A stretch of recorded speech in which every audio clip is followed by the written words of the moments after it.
लोग ठीक कहते हैं, अपना देश अपना होता है और अपने दोस्त अपने। वो तो है। और अपनी गर्लफ्रेंड अपनी। I love you so much. I love you to.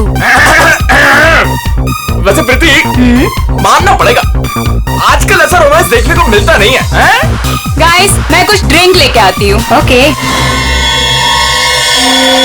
Hey, can I get you a drink? I mean, क्या पियेंगे आप? क्यों? तुम वेटर हो? By the way, I'm Saurabh. और आप? देखो, अगर तुम इस दुनिया के अकेले लड़के होते, तब भी मैं तुम पे कोई इंटरेस्ट नहीं दिखाती। तो ये नाम वाम पूछ के टाइम वेस्ट करना बंद करो। Hello? Hello?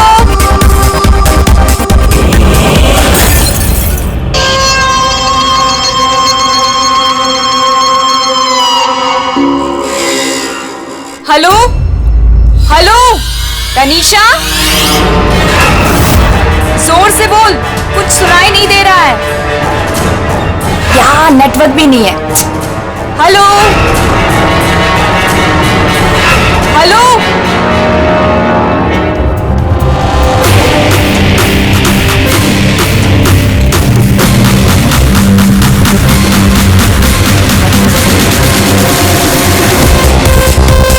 Can you hear me? Tanisha? Network कैसे चला गया?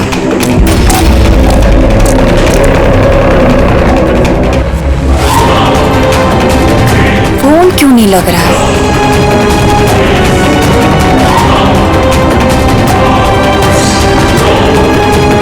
हेलो आयशा, आयशा तुम्हें मेरी आवाज आ रही है?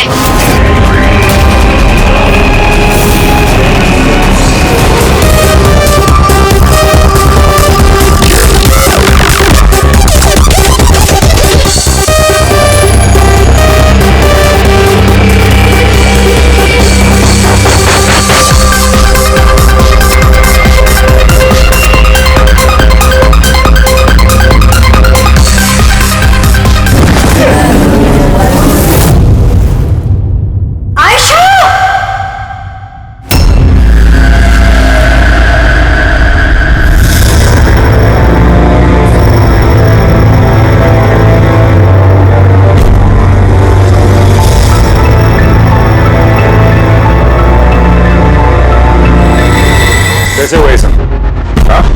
पता नहीं सर, ये सब कैसे हुआ। एक कॉल अटेंड करने के लिए बाहर गई और जब वापस आई तो ये सब। तुम्हारे अलावा और कौन कौन दोस्त है आयशा के यहाँ पे? सर ये प्रीति और ये विशाल है सर, आयशा का बॉयफ्रेंड। देख के लगता है कि आयशा का किसी के साथ हाथापाई तो नहीं हुई है। ये फोन रिसीव करने के लिए बाहर गई और वहां पहले से खूनी इसका इंतजार कर रहा होगा। मतलब सर ये खूनी ने सब प्लानिंग करके किया? नहीं पंकज, ये प्लान मर्डर तो नहीं लगता, क्योंकि अगर प्लान किया होता तो उसने किसी और हथियार का इस्तेमाल किया होता, ना कि कांच का। मतलब अचानक यहाँ पे कोई गुस्सा हो गया होगा आयशा पे और मार दिया होगा। लगता तो कुछ ऐसा ही है फ्रेडी। आयशा का यहाँ पे किसी के साथ कोई झगड़ा वगैरह हुआ था? कोई कहा सुनी? हाँ? ऐसे चुप रहने से काम नहीं चलेगा। ये सीसीटीवी कैमरा है, फुटेज देखेंगे तो पता चल ही जाएगा। सॉरी सर, सीसीटीवी कैमरे काम नहीं कर रहे हैं। व्हाट? सीसीटीवी काम नहीं कर रहा? इतनी लापरवाही?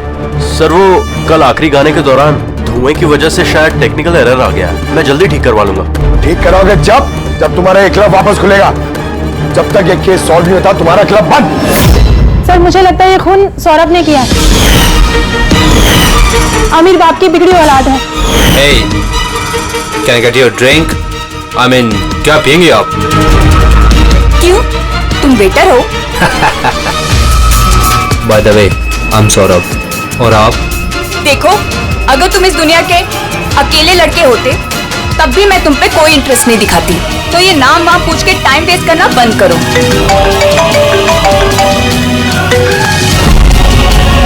और जब आयशा ने उसे टेढ़ा जवाब दिया तो वो गुस्से में उसके पीछे पीछे बाहर तक गया था। सौरभ का? सर वो तो नहीं है। तुमसे कहा था ना मैंने, कोई भी इस क्लब से बाहर नहीं जाएगा। सर जाने नहीं दिया, शायद वो जुर्म करने के बाद ही चला गया, आयशा के अंदर आने से पहले। आयशा और सौरभ बाहर किस तरफ गए थे? सर उस तरफ।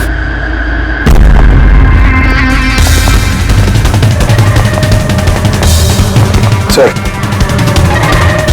खून का निशान। तो यहां से आयशा अंदर गई थी। आगे देखते हैं। सर, ये यहां भी खून के धब्बे हैं सर। पंकज, नो नो, इतना सारा खून और ये कांच के टुकड़े। लगता है आयशा पे हमला यही हुआ है। सर,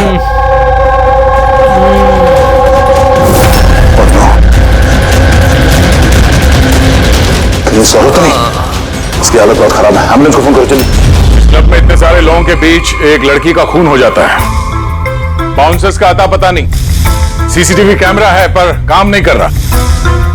और तो और यहां पे किसी ने कुछ होते हुए देखा नहीं है ना। कमाल की बात।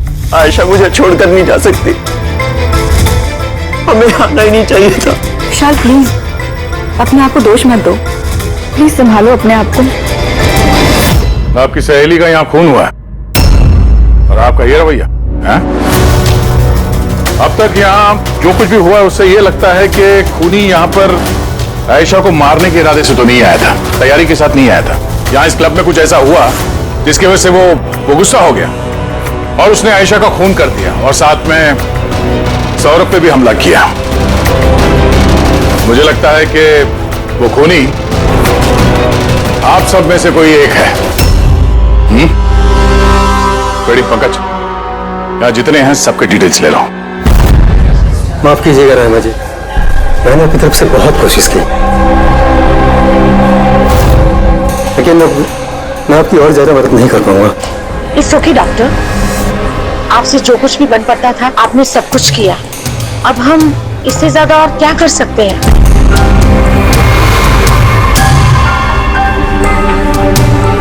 What happened, doctor? आप ठीक है ना? I'm fine. अनईजी सा फील हो रहा है। Excuse me. कहाँ जा रहे हैं आप? मैं जरा वॉशरूम होकर आता हूँ। तनिषा, आयशा की मौत से पहले तुम्हारी उसके साथ फोन पर बात हुई है ना? तो क्या उस फोन कॉल के बारे में हमें कुछ डिटेल में बता सकती हो? सर, डिस्को में म्यूजिक लाउड होने की वजह से ना मैं ज्यादा कुछ सुन नहीं पाई। हाँ, पर उसको ये कहते हुए सुना। क्या हो रहा है, बता क्यों नहीं रहे हो? दर्द हो रहा है क्या? डॉक्टर के पास लेके जाओ। ये क्या कर रहे हो तुम? मतलब आयशा ये सब उस खूनी से कह रही थी? सर, उससे भी ज्यादा हैरानी की बात तो ये है कि आयशा का खूनी उसे कह रहा था वहां से भागने के लिए। बड़ी अजीब बात है। खूनी आयशा को भागने के लिए कहता है और आयशा को खूनी की चिंता है। तुमसे एक बात बताओ, क्या उस आवाज को पहचान सकोगी जिससे आयशा बात कर रही थी? नहीं सर। सर, लेकिन अगर खूनी को आयशा की इतनी चिंता है तो फिर उसने उसे मारा क्यों? वही तो, खूनी को विक्टिम की चिंता है और विक्टिम को खूनी की चिंता।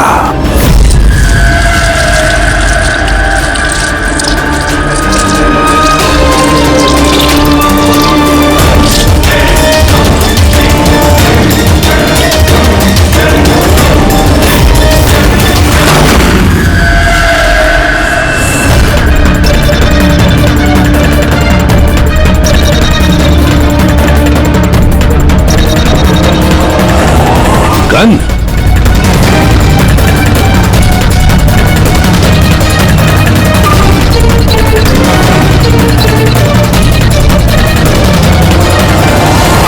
सर, इसके सर पे जो गोली लगी है उसके अलावा इसके पूरे शरीर पे कहीं भी चोट के कोई निशान नहीं है। ऐसा लगता है कि खूनी अचानक यहाँ पे आके इन पे गोली चला दी। ऐसे हुआ होगा। ये देखो, यहाँ भी खून है। एक बात समझ में नहीं आ रही सर, खूनी गन यहाँ छोड़ के क्यों गया? वो तो अपने साथ लेके भी जा सकता था गन को। तो ये तो बड़ी अजीब बात है कि खूनी ये गन यहाँ क्राइम सीन पर छोड़कर क्यों गया?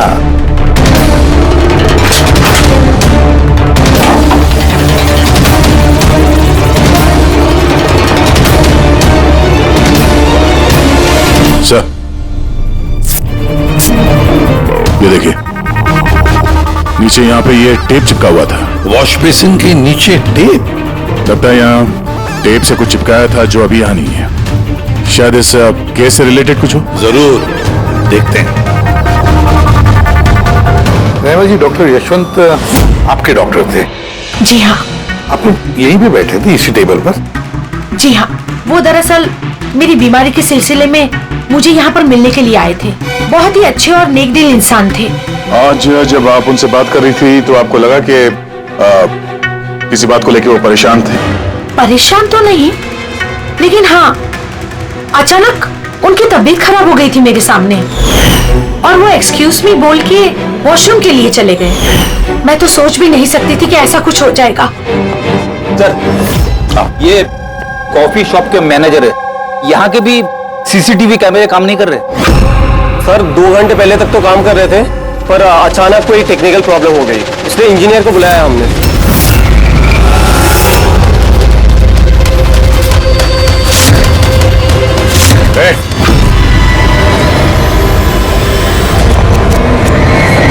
रुको जरा यहाँ ना। हेलो सर, कैसे हो आप? मेरा हालचाल छोड़ो, अब सुनाओ, तुम दोनों यहाँ क्या कर रहे हो? वो ऐसे ही टहलने आए थे। कॉफी शॉप में टहलने आए थे? कल रात तुम्हारी सहेली का खून हो गया, तुम्हारा दूसरा दोस्त रो रो के उसका बुरा हाल है, और तुम दोनों यहाँ कॉफी शॉप में टहलने आए। तो यहाँ पर भी एक खून हो गया। ये कैसा संयोग है, हैं? सच में संजोगी है सर, क्योंकि हम तो जानते भी नहीं कि डॉक्टर यशवंत है कौन। हेलो, ले आओ उसे ब्यूरो। ओके जी, okay, thank you very much. पता है पंकज, बहुत सारे लोग थे डिस्को में जब आयशा का खून हुआ, और एक एक का फोन ट्रैक करना कि मर्डर के वक्त आयशा और यशवंत के पास तो नहीं था कोई। ये मेरी तो आंखें दर्द करने लगी है।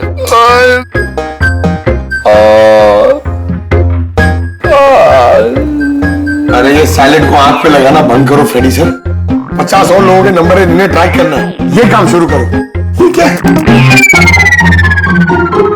सौरभ, अब कैसी है तबीयत तुम्हारी?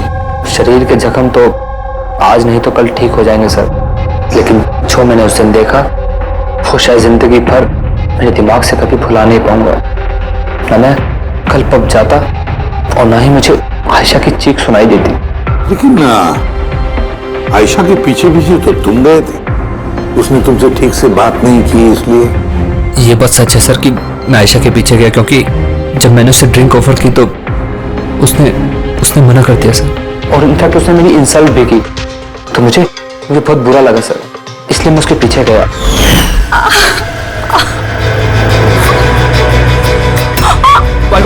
किसने किया ये सब? चलो तुम हॉस्पिटल लेके चलता हूँ। हे रुक, हे रुक।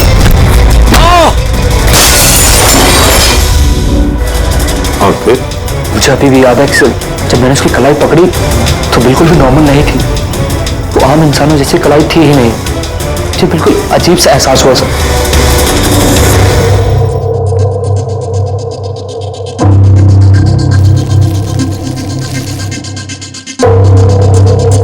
तो आप कह रहे हैं डॉक्टर साहब के इस गन पे कुछ चिपचिपा सा लगा हुआ है? हाँ, और वो चिपचिपी चीज रबर टाइप की है, वो जैसे सेलो टेप में होता है ना, वैसा। Cello tape gun? ओह, तो खूनी ने पहले से गन वहां वॉश बेसिन के नीचे छुपा के रखी थी, तो ये मर्डर एक प्लान्ड मर्डर था। हाँ, लेकिन ये गन जिससे यशवंत का खून हुआ है और ये कांच जिससे आयशा का खून हुआ है, इन दोनों पे भी कोई भी उंगलियों के निशान नहीं मिले।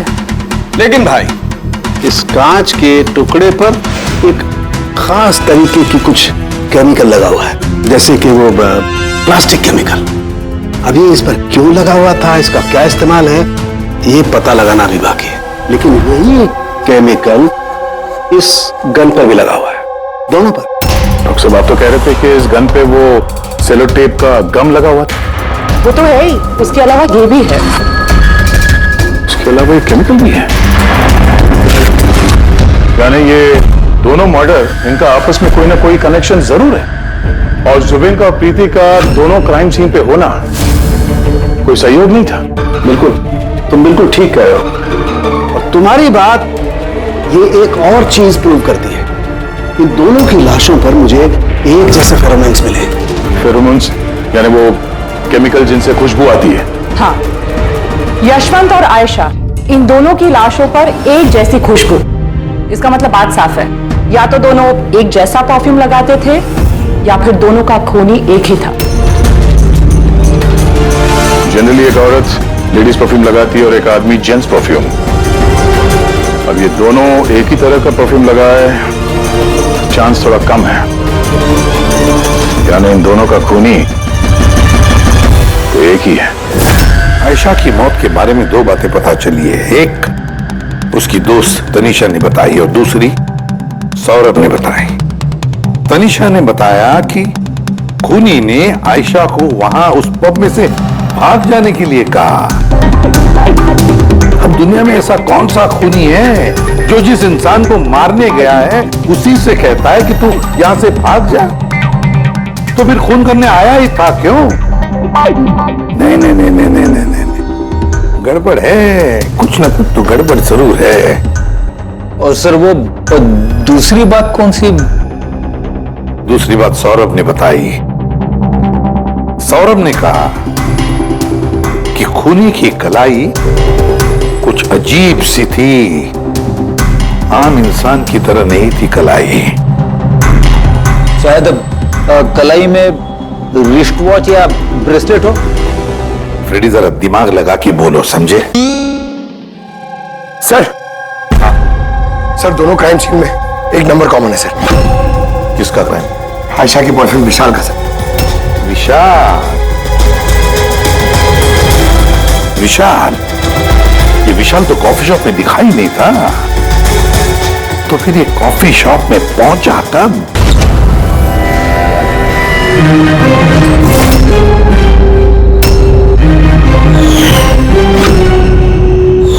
रहमा जी, आप और यहाँ?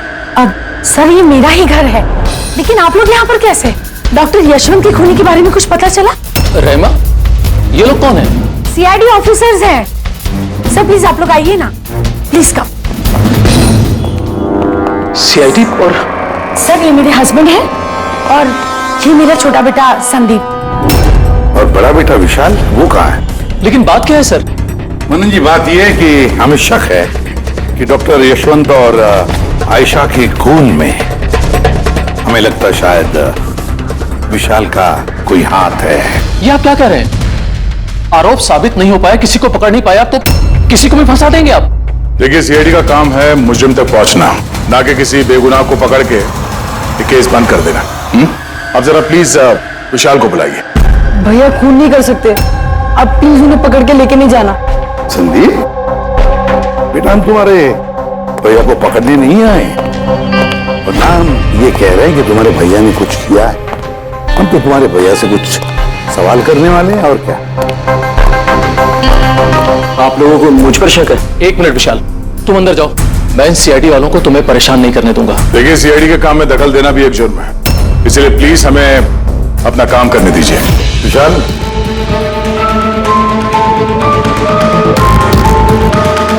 डॉक्टर यशवंत की मौत हुई थी कैफे में और तुम उस वक्त उस कैफे में थे। क्यों, किस लिए गए थे तुम? सर, मैं तो वहां पर जुबैन और प्रीति से मिलने गया था। मुझे नहीं पता था कि यशवंत अंकल वहां पर मम्मी से मिलने आने वाले हैं। आयशा के साथ तुम्हारी अनबन चल रही थी ना? मुझे बहुत बड़ा सदमा लगा है उसकी मौत का। पता नहीं उसके बिना मेरी लाइफ अब कैसे कटेगी। मैं कुछ दिन अकेला रहना चाहता हूँ। ठीक है, जा सकते हो तुम।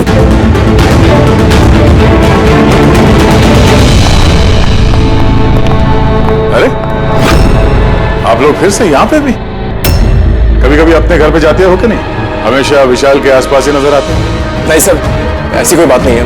एक्चुअली बहुत उदास है ना आजकल, तो हमने सोचा कि उसके साथ ही रहें। और जिगरी दोस्ती है, हाँ? जुबीन, प्रीति, विशाल, कड़ी नजर रखनी पड़ेगी इन तीनों पर।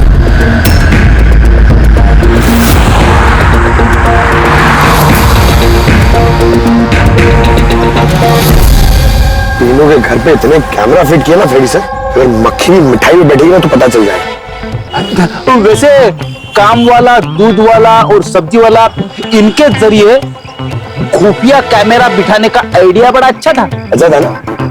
मेरा नहीं था, दया सर का था। अच्छा? हाँ, और उन्होंने हम दोनों को यहाँ बिठा दिया ताकि हम यहाँ का सीसीटीवी फुटेज रिकॉर्ड करें।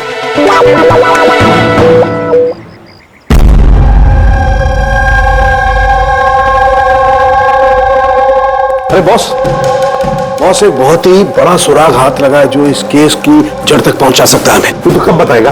अरे बता रहा हूँ ना। तुम्हें बताना जल्दी यार। अरे यार सांस तो लेने दो। तुम्हें याद है वो टूटे हुए ग्लास पर और गन पर मुझे वो प्लास्टिक केमिकल मिला था? हाँ सर, क्या है वो केमिकल? वो है ग्राफीन, जो नकली चमड़ी, आर्टिफिशियल स्किन बनाने के काम में आता है। Artificial skin? हाँ, prosthetic skin. Prosthetic skin, prosthetic. Daya, याद है सौरभ ने क्या बताया था कि खूनी के हाथ में उसने कुछ अजीब सा देखा था। Prosthetic skin, prosthetic arm. तो ये खून किसी रोबोट के जरिए तो नहीं हो रहे? अच्छा, खूनी का यूं मदद मांगना कैसा तो नहीं कि ये खून अनइंटेंशनली हो रहे हैं बिना चाहे? नहीं दया, बिना चाहे खून कैसे हो सकता है? रही बात इस रोबोटिक आर्म की, ये रोबोटिक आर्म तो किसी की इशारे पर ही चलेगी ना। क्या शर्म के ऐसा कोई आदमी है जो इस रोबोटिक्स में प्रोस्थेटिक आर्म बोल, रोबोटिक आर्म बोल, पूरे रोबोट के बारे में अच्छी तरह से जानकारी रखता है? हाँ है ना, डॉक्टर जैस्मीन। मिलते हैं इस डॉक्टर जैस्मीन से।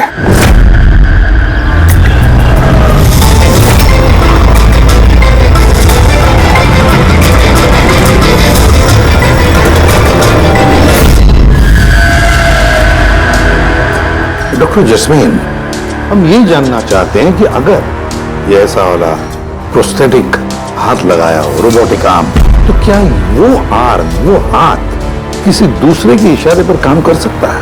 मतलब नकली बाजू लगाया गया है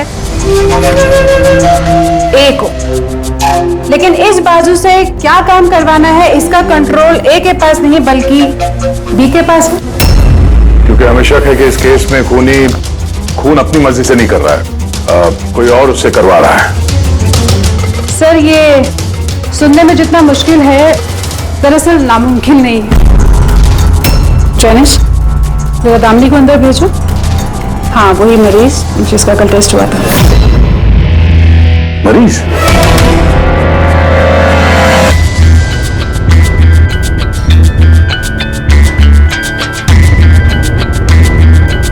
सर, दामिनी ने अपना दाहिना हाथ फैक्ट्री में काम करते हुए गंवा दिया था। हाँ सर, मशीन में आ गया था मेरा हाथ, इसलिए हमने इसे ये लू काम लगाया है जिसका कंट्रोल इंसानी दिमाग के पास ही है। एक नकली बाजू इंसानी दिमाग के जरिए काम कर रहा है, मगर कैसे? सर, साइंस ने बहुत तरक्की कर ली है। ये योला यानी लूक आर्म अपने आप में एक नया और पहला आविष्कार है। मान लीजिए इसमें एक चिप है, या यूं कहिए इसमें एक सॉफ्टवेयर है जो इंसान के दिमाग की फ्रीक्वेंसी को पकड़कर ठीक वैसे ही काम करता है जैसे एक नॉर्मल ह्यूमन बीइंग का हैंड, उठना, बैठना, चलना, ये सभी कमांड्स को समझता है। वेट, साइंस ने वाकई बहुत तरक्की की है। वाकई रोबोटिक आर्म।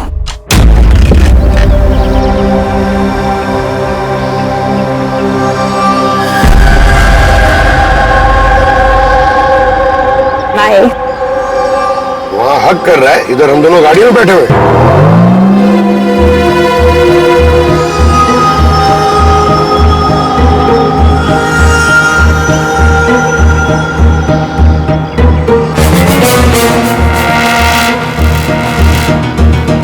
फिर से ये विशाल तो प्रीति के घर जा रहे हैं।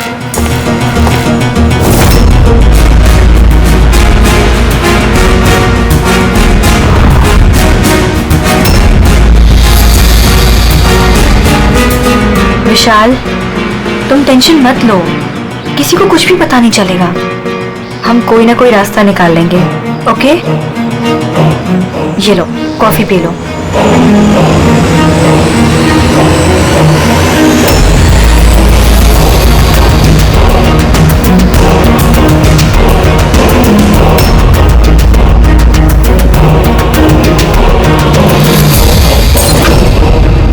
विशाल,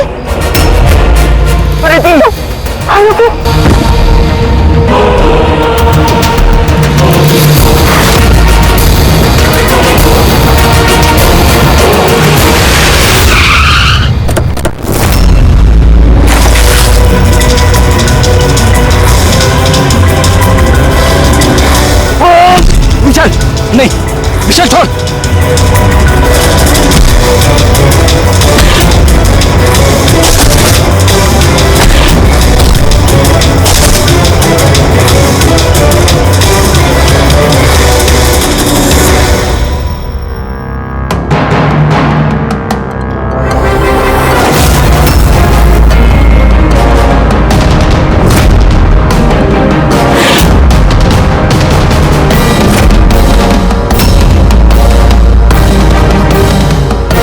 मैं मानता हूं आयशा और डॉक्टर यशवंत का खून मेरे ही हाथ से हुआ था।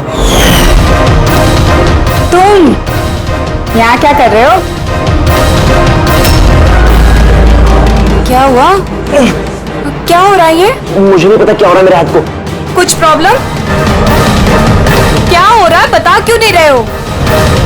डॉक्टर के पास लेके जाओ। ये क्या कर रहे हो? ये क्या कर रहे हो? आयशा भागो यहाँ से, भागो! मैं बोलता हूँ ना, भागो! आयशा!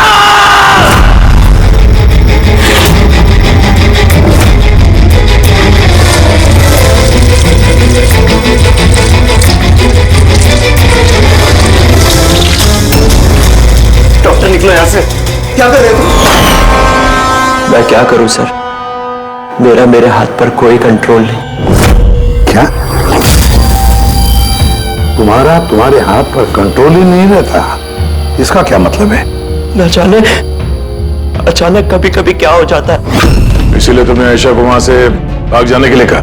हाँ सर, मैंने आयशा को वहां से भागने के लिए कहा था। आयशा भागो यहाँ से, भागो!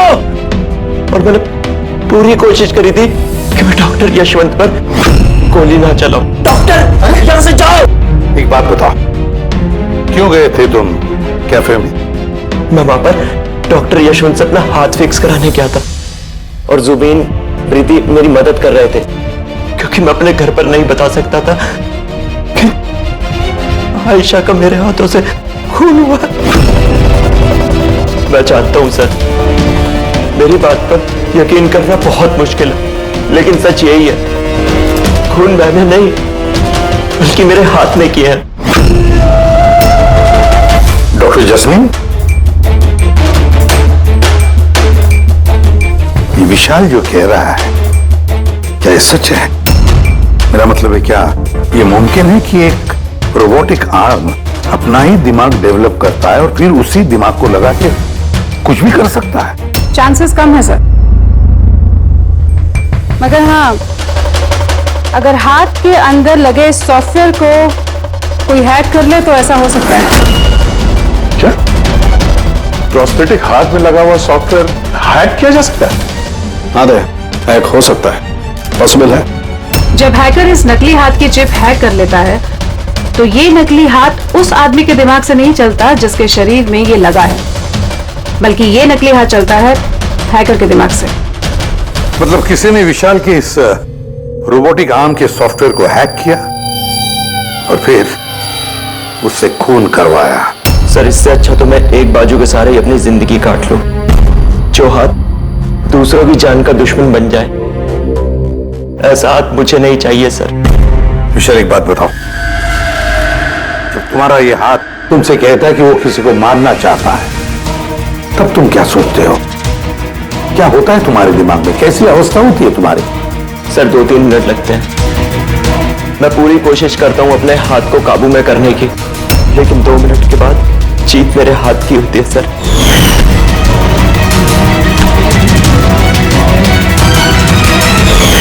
चिंता मत करो, अब हम तुम्हारे इस रोबोटिक आर्म के अंदर एक ट्रांसमीटर फिट करेंगे, जिससे हमें पता चलेगा कि वो किसी को मारना चाहता है या फिर किसी और से उसे इशारा मिल रहा है कि जाकर खून करो। ये भी हमें पता चल जाएगा। वैसे एक बात बताओ विशाल, ये तुम्हारा असली हाथ गंवाया कैसे? सर मैं पिछले साल खंडाला जा रहा था और एक रोड एक्सीडेंट।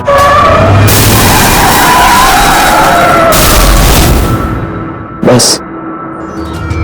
जिंदगी में हमें कई बार इम्तिहान देना पड़ता है। सर मेरे इम्तिहान तो खत्म होने का नाम ही नहीं ले रहे हैं। जब नकली हाथ के साथ जिंदगी जीने की आदत डाली तो उसी नकली हाथ ने मेरी जिंदगी बर्बाद कर दी। विशाल, तुमसे वादा करता हूं कि ना तुम्हें एक हाथ के साथ जिंदगी गुजारनी पड़ेगी और ना ही वो असली मुजरिम आजाद घूम पाएगा।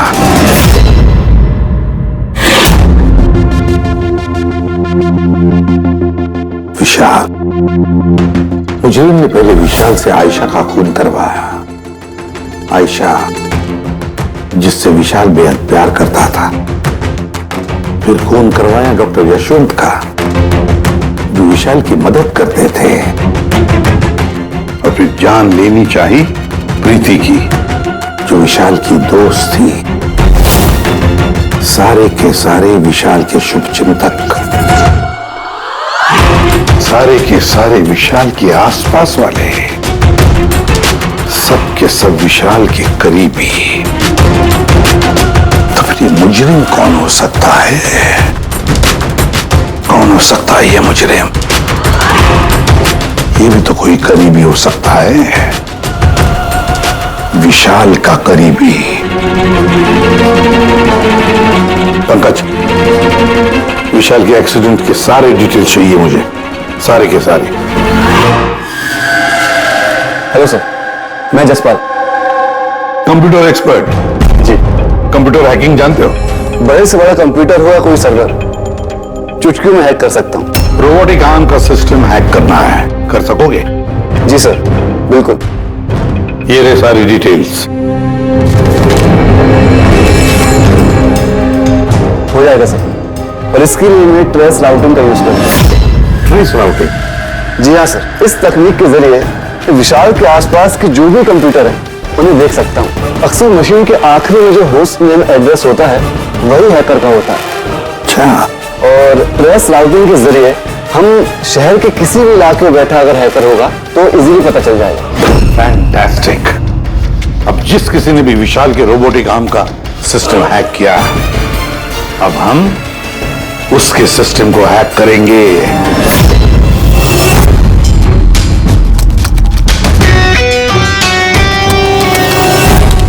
ये देखिए सर, इस वक्त विशाल के आसपास ये सारे कंप्यूटर चालू हैं और इन्हीं में से एक कंप्यूटर है उस हैकर का। बस एक बार पता चल जाए वो कंप्यूटर कौन सा है, फिर हमारा काम आसान हो जाएगा। जसपाल जल्दी करो, हमारे पास वक्त बहुत कम है। विशाल ने आज मुझे घर पे क्यों बुलाया है? अंकल आंटी भी नहीं है और पता नहीं क्या बात है।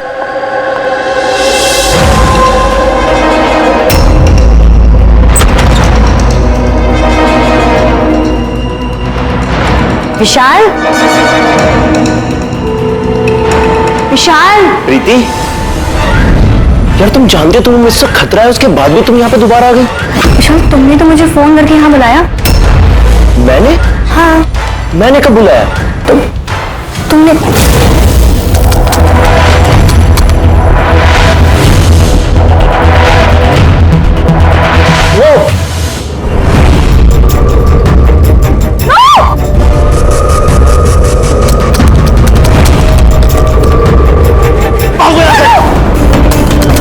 विशाल, विशाल प्लीज भागो यहाँ से।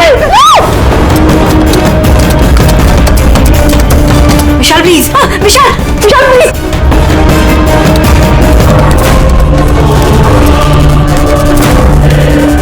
यस सर, उस हैकर की लोकेशन मिल गई है।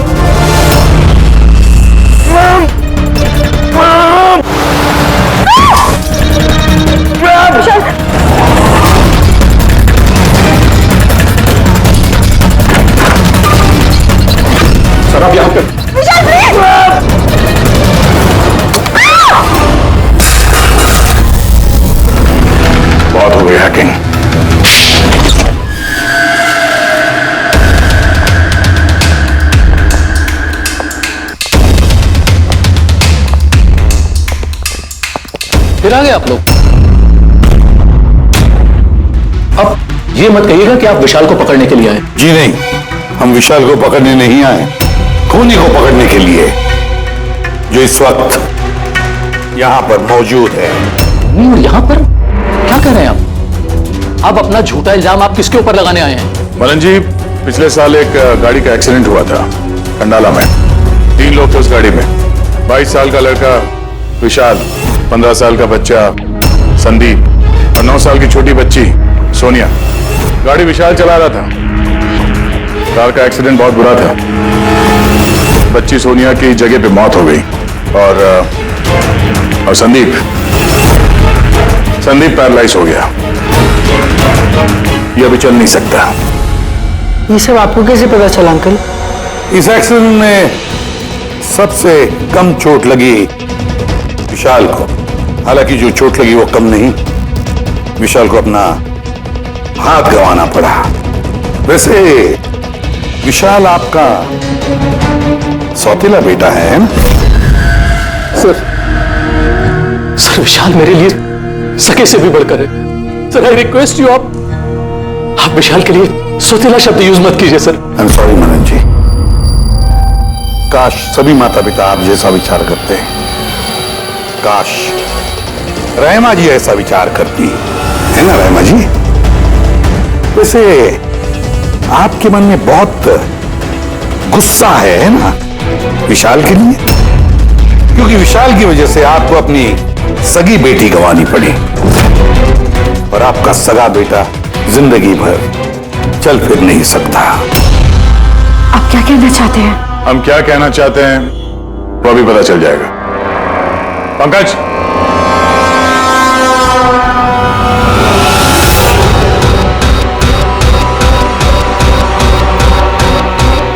सॉरी आंटी,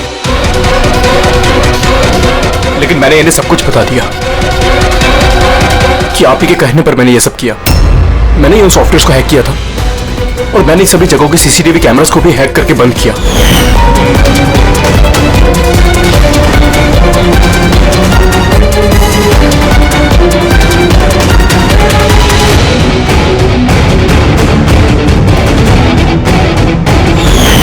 विशाल से बदला लेने के लिए पहले उसकी गर्लफ्रेंड को मारा, उसके बाद उस डॉक्टर को जो विशाल की मदद कर सकता था, उसके बाद प्रीति पर हमला। ये सब करने के लिए मुझे आंटी ने ढेर सारे पैसे दिए थे। सुबीन, तुम इतना गिर जाओगे मैंने कभी नहीं सोचा था। चलिए, सच्चाई अब आप सबके सामने आ ही गई है, तो मैं आप सबको यह भी बता दूं कि मैं तुम्हें मारने के बाद खुद मनन को भी मारने वाली थी, क्योंकि जिस तरह से मेरे अपनों ने चोट खाई है, मैं भी चाहती थी कि विशाल भी उसी दर से गुजरे, उसे भी उतनी ही तकलीफ हो। वो एक्सीडेंट था, एक गलती। गलती? तुम्हारी एक गलती की वजह से मेरी पूरी जिंदगी में अंधेरा छा गया। तुमने लापरवाही से गाड़ी चलाई और सजा किसको मिली? मुझे और मेरे बच्चों को। मम्मी, मैंने हमेशा तुम्हें मां नहीं भगवान समझा।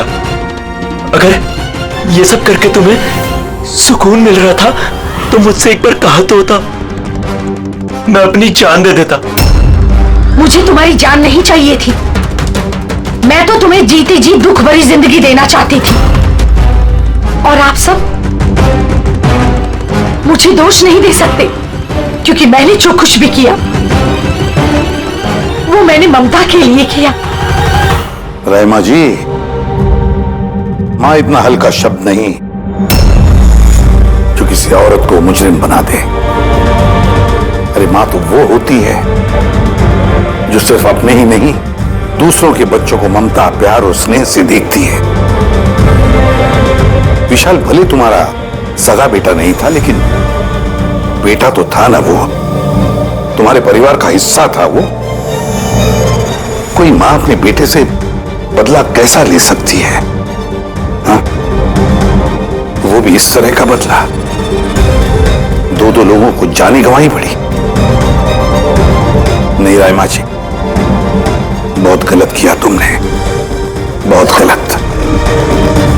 कानून तुम्हें कभी माफ नहीं करेगा, कभी माफ नहीं करेगा। कड़ी से कड़ी सजा होगी तुम्हें।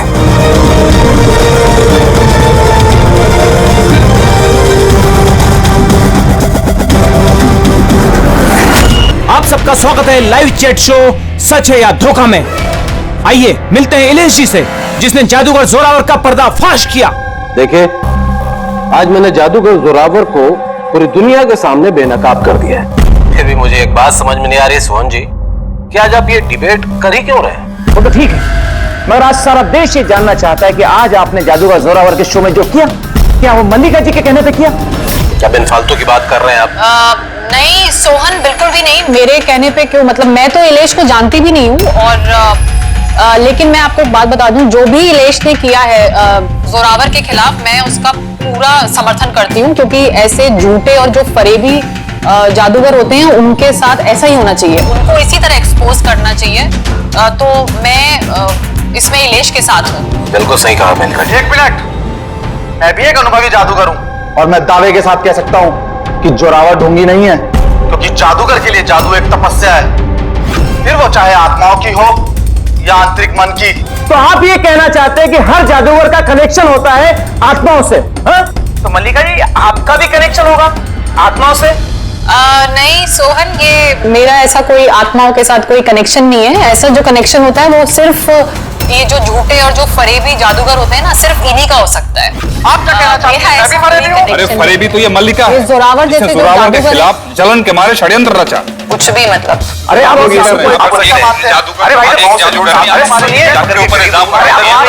अरे आप झगड़ा मत कीजिए, एक दूसरे की बात सुनिए। आप इलेश, ये क्या हो रहा है? ये हवा में कैसे उड़ रहा है? ये कैसे जा रही? इलेश जी आप ठीक है? कौन है? कौन है? ये चाकू हवा में कैसे उड़ रहे हैं? ये मार देगा इसको। कौन है? इलेश जी! इस समय हम इलेश के घर के बाहर खड़े हैं। सबकी जुबान पर एक ही सवाल है कि इलेश की हत्या में जादूगर जोरावर का हाथ है। ऐसा क्या हुआ था मैजिक शो में जिसकी वजह से जादूगर जोरावर को इलेश का खून करना पड़ा? Good evening ladies and gentleman, आप सबका तहे दिल से शुक्रिया अदा करना चाहता हूं। The greatest magician Zorawar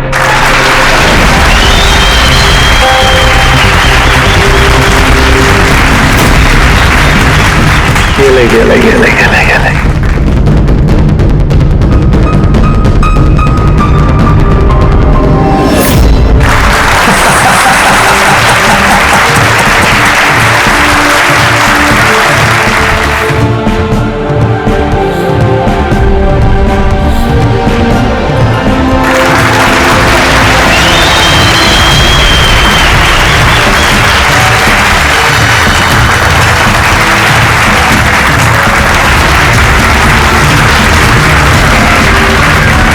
ladies and gentleman, दिल थाम के बैठिए।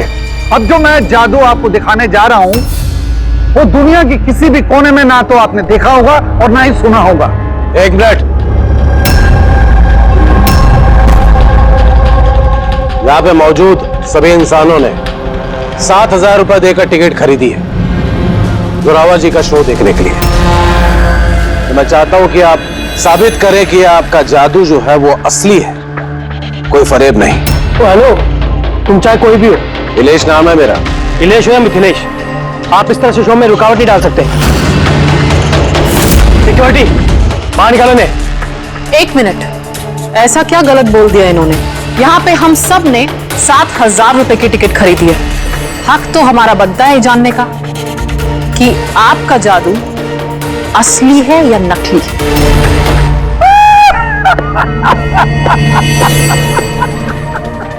मल्लिका मशहूर जादूगरनी, लेकिन मेरी तरह इतनी कामयाब नहीं हो पाई, इसीलिए सारे हथकंडे शुरू कर दिया तुमने जलन के मारे। कितने पैसे दिए इसे तुमने मेरा शो रोकने के लिए? अगर तुम्हारा जादू असली है तो फिर डर किस बात का? हम सबको यहाँ जवाब चाहिए।